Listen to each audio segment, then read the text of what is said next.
In this task, we are going to create an Ansible inventory file. So this inventory files contains remote server details. So in this case, we are going to create the jump host. By using that file, we can install, we can configure something, we can do anything on these app servers. So let's do that. If you go to this directory, if you do ls, you have playbooks.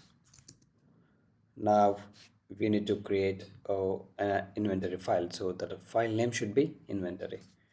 So you can, otherwise let's use vi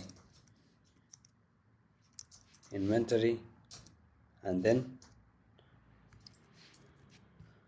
it says server name stapp01. So this is an alias name to recognize app server 01, and then the syntax ansible underscore host.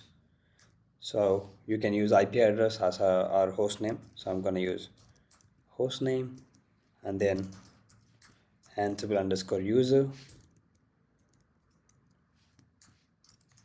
So username is Tony, and then ansible underscore password. That's at the right man. That looks good. Now test it. What we can do, we can run the command ansible all.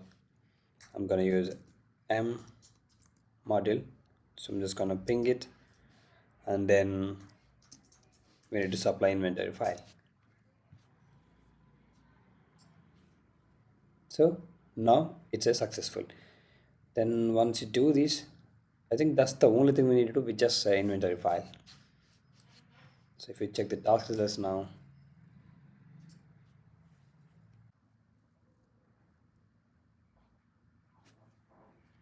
it's been successful. Thank you so much for watching.